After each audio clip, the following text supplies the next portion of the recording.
Okay guys, pauwi na kami.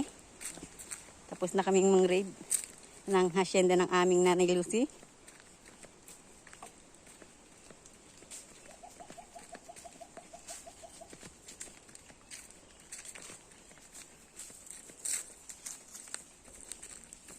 Pababa na po kami sa ikapitong bundok.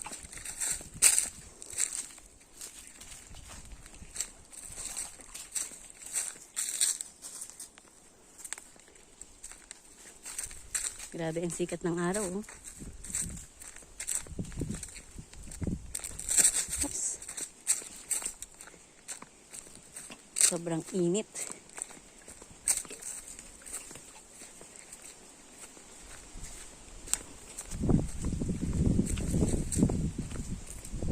Tuyong-tuyo ang daan.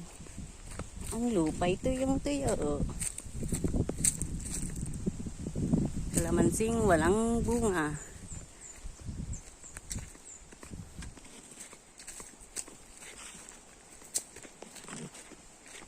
Yan. Ang aking dating pinanguha ang bayabas. Siya walang bunga, tuyo na. Walang tubig. Sobrang init.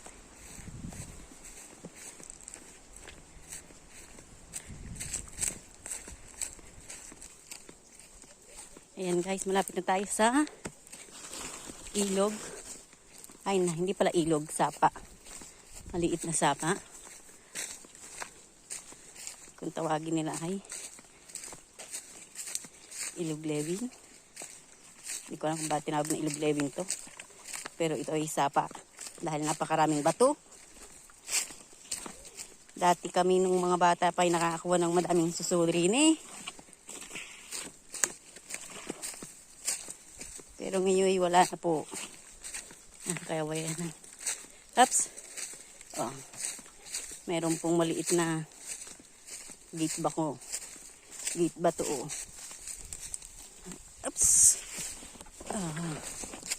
Yan na po. Yan. Dati napakaganda nito. Ito ay umaagos ng pagkalakas-lakas. Ngayon panay dumi na.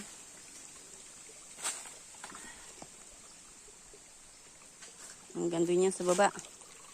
Ang pinakadulo nito ay Pagsanghan Falls. Meron pa naman siyang umaagos pero maliit na.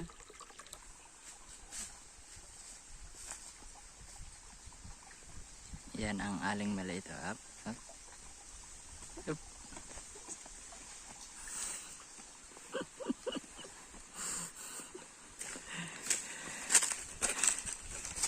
Hirap na hirap ah. Ay, tignan nyo guys oh. Nakakita po ako isang suso. Malapit na tayo. Guys. Sa ikalimang bundok na tayo.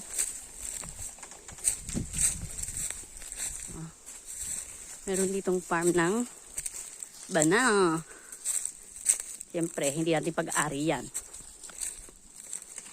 Nakikiraan lang tayo.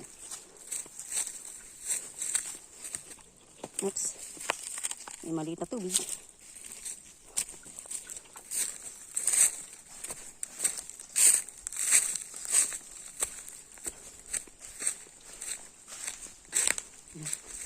Napakalawak na ng farm na to. Sagingan. Napakalawak ng sagingan nila. Hanggang sa itaas pa yan. Makakita nyo guys. Hanggang sa itaas pa yan.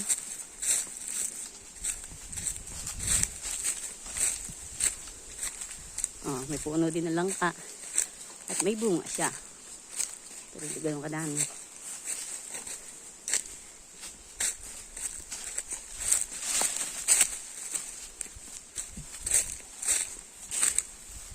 Oh, diba?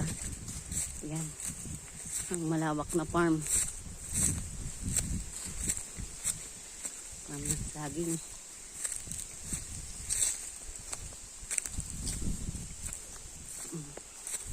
Ang ganda pa yan sa dulo.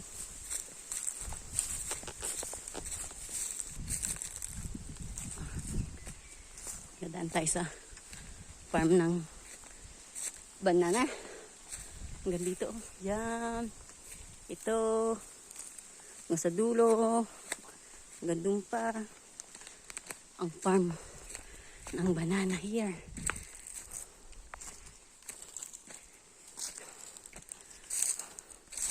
Super init.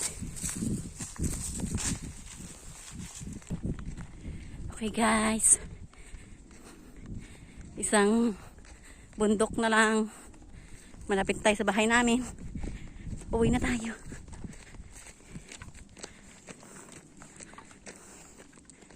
Pakalayo. Super init.